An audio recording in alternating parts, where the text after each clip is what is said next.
Hello everyone म पुनम चौधरी हामी प्रोग्रामिङको class सुरु गरेको छौँ र प्रोग्रामिङ अन्तर्गत हामी अहिले HTML एन्ड CSS को क्लास सुरु गरेको छौँ र यस अन्तर्गत हामी नेभिगेसन बार बनाउन स्टार्ट गरेको छौँ र बनाउन सिक्दैछौँ र आज पनि हामी एउटा नेभिगेसन बार बनाउन सिक्दैछौँ जुन अलिकति हिजोको भन्दा फरक छ र कसरी बनाइन्छ लागौँ कम्प्युटर स्क्रिनमा।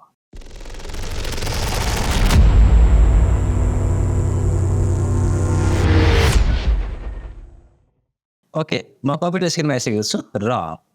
पहिला म सबलाइमलाई ओपन गरिहाल्छु code editor Sublime text tree र यसमा पहिला म सेभ गरिदिन्छु यसलाई फाइल एन्ड सेभ त्यसपछि गएर हाम्रो फोल्डर चुज गर्न पर्यो आफ्नो होइन मेरो देखाएको छ र यसभित्रमा यसलाई सेभ गरिदिन्छु म यहाँनिर फोल्डर बनाउँदैछु यहाँनिर म टाइप गरिदिएँ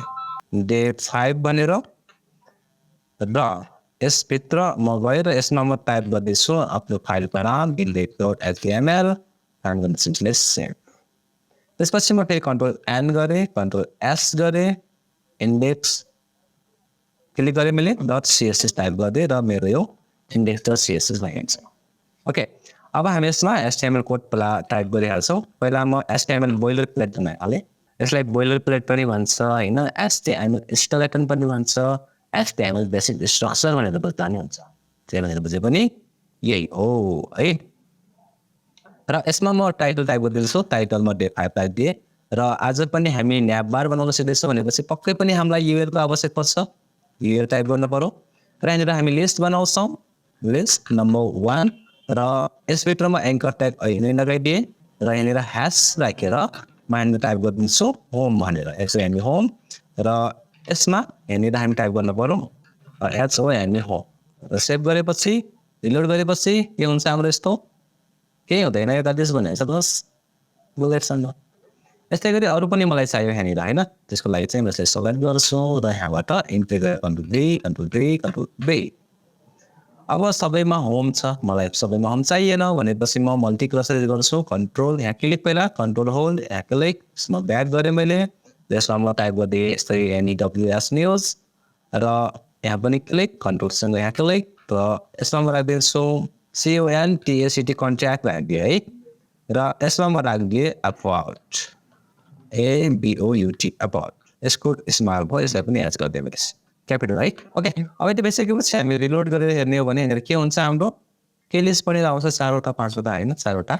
र अब यो जुन लिस्ट छ हामी यसलाई न्याभ बारमा कन्भर्ट गर्नुपर्ने छ यसबाटै हामी न्याभ बार बनाउँछौँ भनेर चाहिँ अब हामी लेख्नु पर्यो CSS कोड र CSS को लागि पहिला यो CSS लाई हामी HTML सँग लिङ्क गरिहाल्छौँ लिङ्क गर्नको लागि लिङ्क ट्याब युज गर्छौँ र यहाँनिर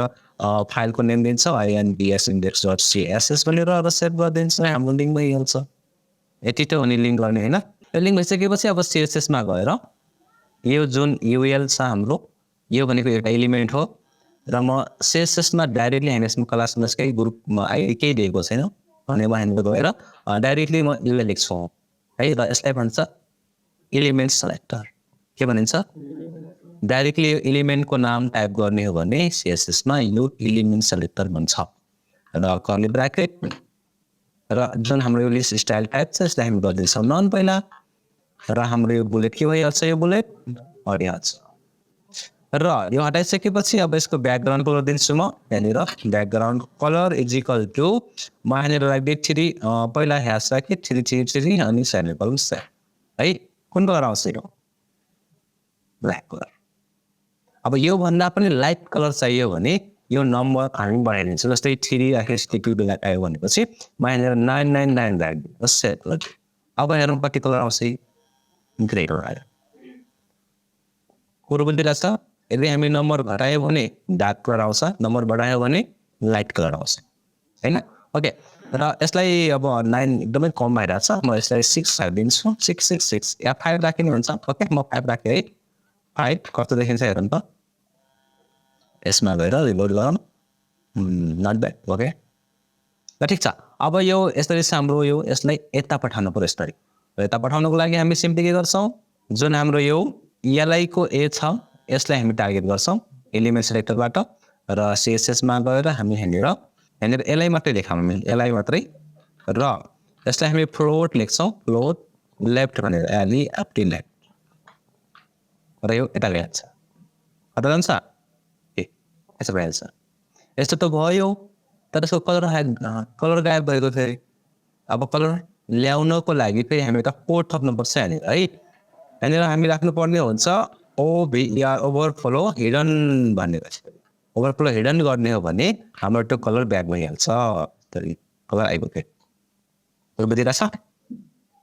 है अब यो भइसकेपछि यसको कलर अब ब्लूमा छ यसको कलर चेन्ज गर्न पर्यो है र कलरको लागि चाहिँ यो हाम्रो भनेको कोड यो एलआई को ए भित्र छ भनेपछि यसलाई हामी एलआई को ए लेख्नुपर्ने हुन्छ यसरी एलआई को ए भित्र जति पनि एलिमेन्टहरू छन् त्यसको कलर हामी गरिदिन्छौँ व्हाइट भनेर यसरी भन्न पर्यो र हाम्रो कलर व्हाइट भइहाल्छ कहाँ भइरहेछ यो यसरी है यो व्हाइट भयो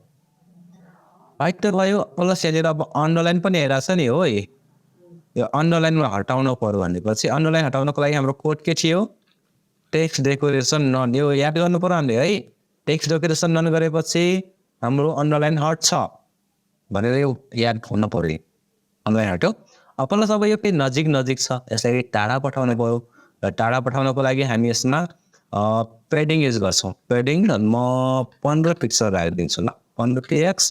सेभ गरौँ र यसलाई हामी गर्छौँ रिलोड यो हाम्रो टाढा जान्छ होइन अब टाढा त गयो यहाँनिर बहुत धेरै थाम छोडिरहेको छ यता पनि माथि पनि बहुत धेरै थाम छोडिरहेछ हो यसलाई घटाउनु पर्यो यसलाई घटाउनको लागि चाहिँ हामी के गर्छौँ भनेपछि यसमा है म यो माथिको युएलले पुरैलाई यतिको मात्र होइन पुरैलाई यो पुरैको हामी मार्जिन घटाउँछौँ यो पुरैको होइन भनेपछि हामी यो पुरै युएल भित्रको कोडलाई हामी यहाँनिर के लेखिदिन्छौँ त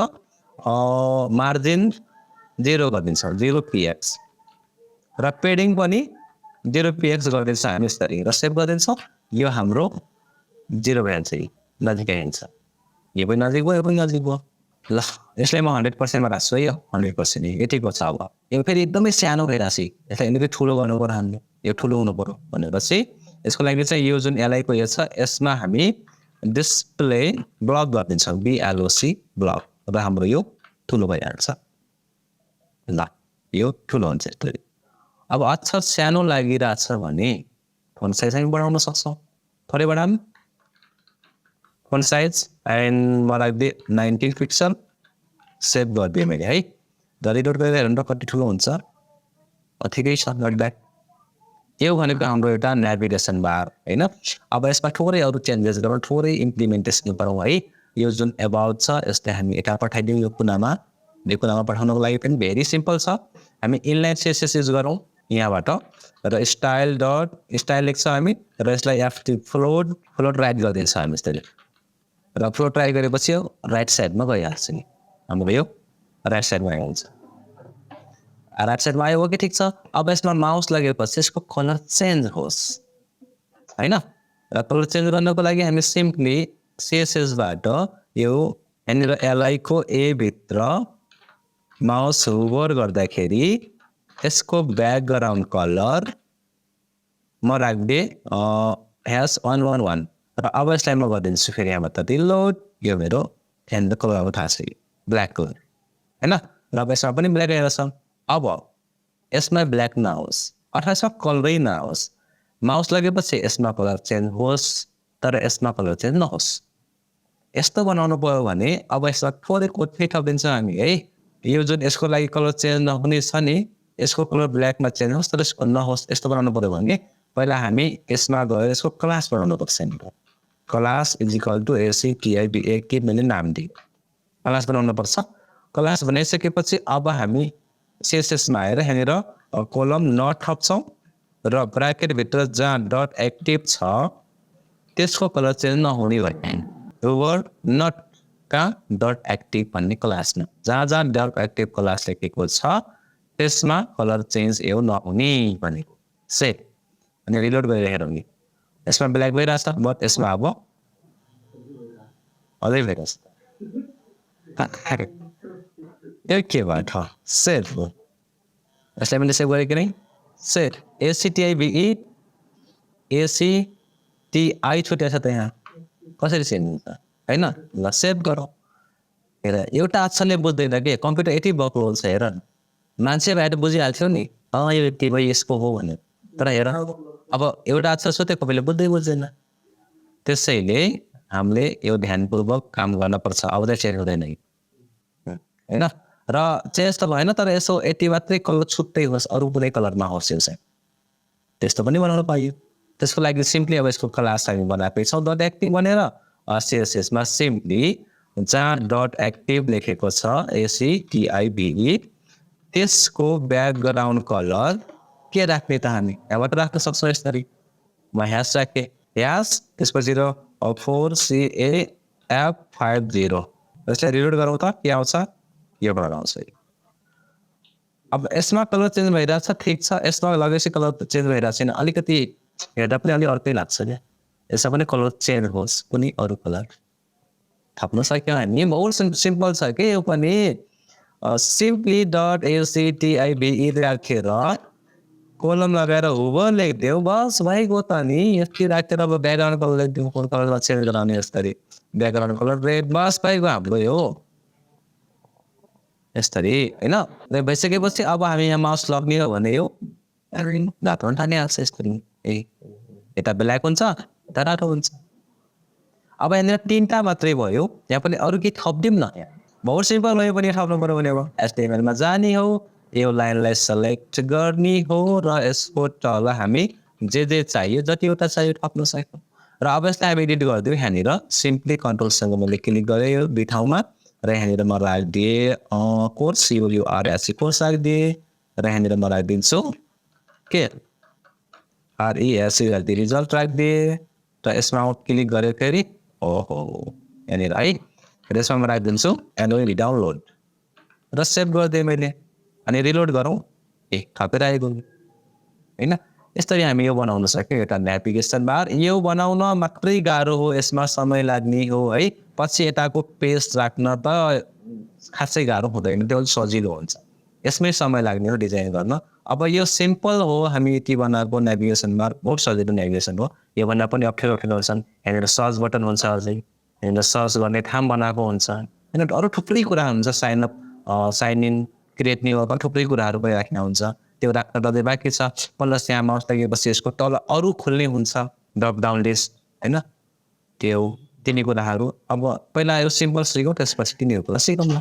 केही गाह्रो छैन ओके र आज हामी यति बनाउन सिक्छौँ यो बनाउन जाने प्र्याक्टिस गर्ने ओके कि पछि के प्र्याक्टिस थ्याङ्क यू